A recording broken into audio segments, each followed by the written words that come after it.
Bonjour à vous. Vous aviez analysé votre environnement, vous vous êtes rendu compte de l'existence d'un problème, vous aviez donc identifié ce problème-là. Vous aviez travaillé dur pour trouver des solutions alternatives. Une fois trouvées ces solutions, maintenant vous vous posez la question de savoir que faire pour choisir la solution meilleure pour résoudre le problème en question de manière efficace. Tel est l'objet de cette vidéo. Pour ceux-là qui sont là pour la première fois, mon nom est Angeles Mastaki, je suis consultant dans la gestion et l'organisation industrielle. Je suis passionné par la créativité et l'innovation. Je me suis donné pour mission de mettre à votre disposition toute ma connaissance pour vous aider à réussir dans toutes vos entreprises. N'hésitez donc pas à vous abonner à cette chaîne, de liker les vidéos précédentes, mais aussi celle-ci. Mais n'oubliez surtout pas d'activer la cloche de notification pour ne rien rater de tout ce qui sera partagé sur cette chaîne. Allons dans le vif du sujet. Donc, vous aviez trouvé, comme je le disais tantôt, des solutions alternatives, mais vous vous posez la question de savoir comment choisir parmi toutes ces solutions. 2 solutions, 3 solutions, 4, même jusqu'à 40. Comment choisir celle qui est la meilleure, qui convient à votre situation, qui s'adapte à votre situation. Voilà, la première des choses que je voudrais partager avec vous, qu'il faudra savoir, c'est que pour ce qui concerne le choix de la solution efficace, la solution meilleure, il faut savoir que le choix ou la sélection des idées est une affaire de critères. Il faut déjà savoir comment définir les critères sur lesquels on va se baser pour choisir, se décider laquelle des solutions trouvées est la meilleure en fonction de ces critères déjà définis. Alors, pour ce qui concerne les critères, il y a James Higgins nous aide. Il a divisé l'analyse des idées pour leur sélection en 2 étapes. La première étape consiste à considérer le niveau de créativité de votre idée ou de votre solution ou de vos solutions parce que vous en avez plusieurs à ce stade-ci. Et dans cette première étape, il faudra aussi considérer le degré de compatibilité de cette solution, de chacune de ces solutions avec les objectifs de votre organisation ou vos objectifs propres et aussi compatibilité avec les contraintes. Les contraintes, il y en a plusieurs. Il y a les contraintes de temps, il y a les contraintes financières, il y a les contraintes de ressources humaines. Il y a plusieurs sortes de contraintes. La deuxième étape dans l'analyse de ces idées à choisir ou à sélectionner consiste à considérer l'impact potentiel sur le marché de chacune des solutions à choisir. Quel sera l'impact sur le marché ou sur l'organisation. Le deuxième élément à considérer dans cette deuxième étape, si c'est l'innovation des produits, il faudra faire une étude du marché pour savoir comment est-ce que le marché sera impacté une fois que le produit, plutôt l'idée de l'innovation du produit est implémentée. Comment est-ce que le marché sera impacté ou y a-t-il un besoin sur le marché auquel nous pouvons répondre pour bien sûr se faire des bénéfices. Si l'idée relève de l'innovation de procédés, il faudra faire une analyse de l'impact sur l'organisation, mais aussi sur les bénéfices qu'on pourra se faire suite peut-être à la réduction des coûts de production, suite à cette idée innovante que vous aviez pu proposer. Et je me répète, si c'est une idée qui relève de l'innovation de procédés, il faudra faire une analyse de l'impact sur l'organisation, mais aussi une analyse des bénéfices sur le marché, telle que la possibilité qu'apporte ce procédé à réduire les coûts, par conséquent vous permettant de faire des bénéfices, mais aussi de proposer des prix qui sont compétitifs sur le marché. Ce sont là les 2 étapes à considérer lorsque vous êtes dans la phase de l'analyse de chacune des idées pour se décider de l'idée ou la solution meilleure. Bien évidemment, tout en se basant sur les critères qui sont définis en fonction de tous ces éléments que je viens de vous donner dans chacune de ces étapes. Et de là, une fois que l'analyse est faite, il y a des outils qui peuvent être utilisés pour bel et bien sélectionner les idées. Le premier outil est un outil qui avait été proposé ou créé par un consultant dans l'innovation appelé Simon Majaro. Simon Majaro nous propose ce qu'on appelle la matrice de sélection des idées. La matrice de sélection des idées est une matrice simple. Cette matrice comporte deux axes. Le premier axe, c'est un axe de créativité qui regroupe tout ce qui a trait à la créativité. Ça prend en valeur l'attraction de l'idée en termes de l'originalité, mais aussi de la valeur que l'idée apporte. Et le deuxième axe sur la matrice de sélection des idées, c'est l'axe de l'innovation. Pour l'axe de l'innovation, on essaie de voir la compatibilité de l'idée avec les objectifs de l'organisation et les contraintes telles que des contraintes financières ou des ressources humaines. Ce sont là les deux parties principales de la matrice de sélection des idées. Et la matrice en question se présente comme suit. Comme je l'ai dit, il y a un axe de créativité qui touche à l'attractivité de l'idée, mais aussi il y a un axe de l'innovation qui correspond à la compatibilité de votre idée avec les objectifs de votre organisation, mais aussi des contraintes telles que des contraintes financières ou des contraintes de ressources humaines. Une fois que vous aviez dessiné cette matrice, vous pouvez la faire telle qu'elle est ici. Vous allez définir ce qu'on appelle des critères descriptifs. Vos critères descriptifs peuvent être comme meilleur, comme étant deuxième après la meilleure, douteuse. Elle peut aussi être jugée pauvre. Pauvre si l'idée ne répond à aucun des critères établis. Comme critères, il y a des critères qui relèvent de la créativité et des critères qui relèvent de l'innovation. Dans la matrice ici, la personne ici est venue avec 40 idées différentes.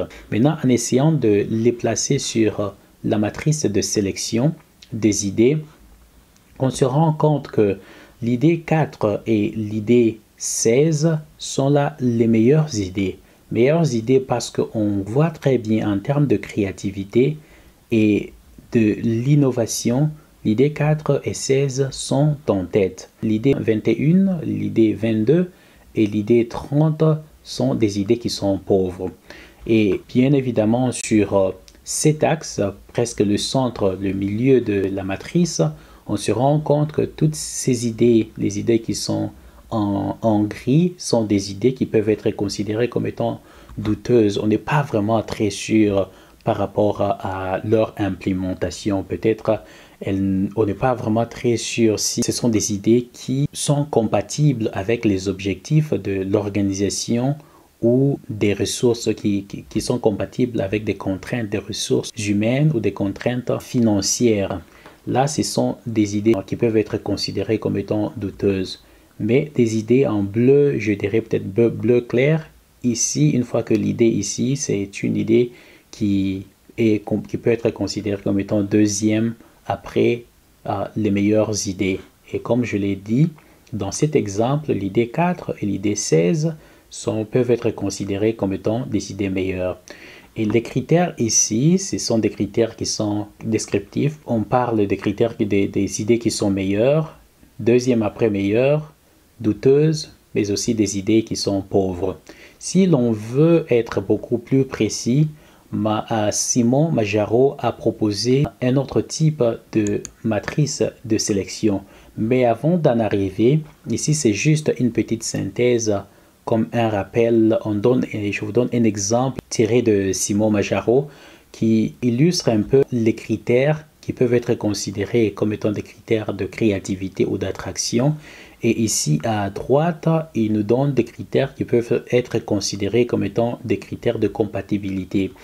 Parmi les critères d'attraction, on peut juger une idée en fonction de son originalité, sa simplicité, sa facilité d'utilisation, sa facilité d'implémentation, son élégance, mais aussi la difficulté à copier. Vous voyez, de nos jours, c'est très facile de copier les idées. Il y a des gens qui sont spécialisés en copie, n'est-ce pas?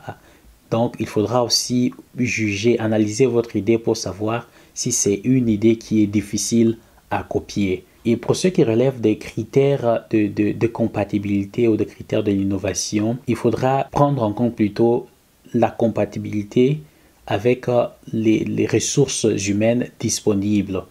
Après les ressources humaines disponibles, il faudra aussi considérer la compatibilité avec des ressources financières. Vous n'allez pas vouloir implémenter une idée qui beaucoup vous coûter alors que vous avez plutôt des ressources financières très limitées. D'où la nécessité de considérer aussi la compatibilité avec les ressources financières. Combien ça va nous coûter pour implémenter cette idée? Si ça va nous coûter $1 million et que notre budget est un budget de 500 millions de dollars, ça c'est juste un exemple. Donc on se rend compte que là c'est peut-être une idée qui n'est pas compatible dans ce cas-ci avec nos contraintes financières. Par conséquent, il peut être mieux de trouver une autre idée qui pourra être implémentée avec un coût beaucoup plus réduit. Il faudra aussi tenir compte de l'image de l'organisation. Est-ce que c'est une idée qui va propulser l'image plutôt de votre organisation ou bien c'est une idée qui va gâcher l'image de votre organisation? Il faudra tenir compte aussi de la capacité à pouvoir protéger cette idée. Est-ce que c'est une idée qui sera facile ou difficile à protéger? Ici aussi l'élégance, ça se répète un tout petit peu, mais aussi le besoin à résoudre.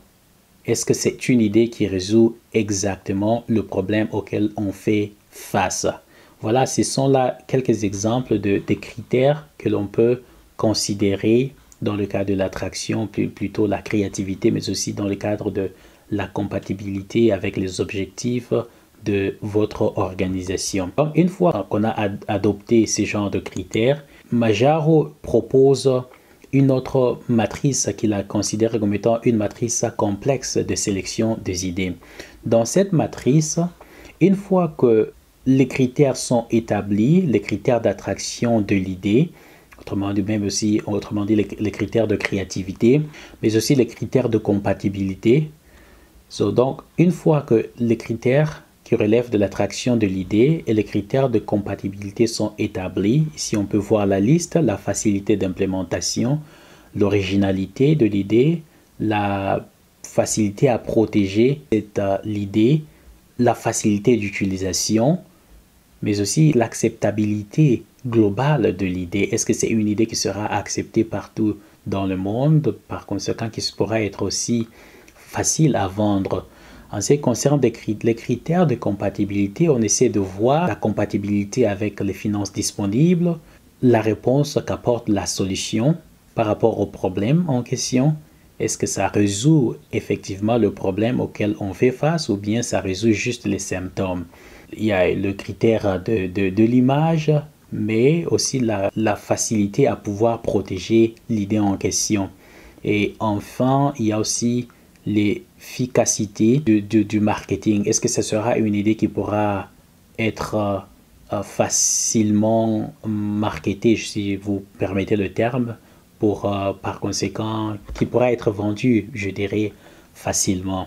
Et une fois que ces critères sont établis, dans la matrice complexe de sélection des idées, vous vous rendrez compte avec moi ici, remarquez que tous les critères n'ont pas le même poids. On doit associer à chaque critère son poids. Peut-être pour vous, la compatibilité avec les finances disponibles, c'est un critère qui pèse lourd. Vous pouvez attribuer peut-être 30% au lieu de 20%. Dans ce cas, dans cet exemple, la compatibilité avec les finances disponibles, on y a accordé 20%. Et pour, par exemple, la facilité d'implémentation ici, le poids est de 10%. Voilà, et si vous regardez le total, ici, ça fait 100%. Maintenant, comment ça se passe? Une fois que, voilà, vous avez votre idée, la première idée, la question à se poser, est-ce que c'est après analyse, bien sûr, la question que vous allez vous poser, c'est de savoir, est-ce une idée qui est facile à implémenter? Si c'est une idée qui est facile à implémenter, vous décidez, peut-être ça sera la note 8, n'est-ce pas? Vous venez sur la matrice, vous mettez donc, ou vous crochez cette case. On sait que c'est la note 8. Ou bien c'est beaucoup mieux juste d'écrire. Vous allez écrire la note 8 ici. Et je vais sauter, vous allez aux critères de compatibilité. Pour ce qui concerne le critère de compatibilité avec les finances disponibles, vous pouvez vous dire peut-être le poids c'est 20 dans ce cas-ci. Et l'idée que vous êtes en train d'analyser, vous vous dites, ok, c'est une idée dont l'implémentation correspond très bien avec nos finances disponibles. On peut facilement implémenter cette idée. Vous donnez donc à cette idée la note de 9 peut-être. Voilà donc, vous aviez donné une note pour chaque critère.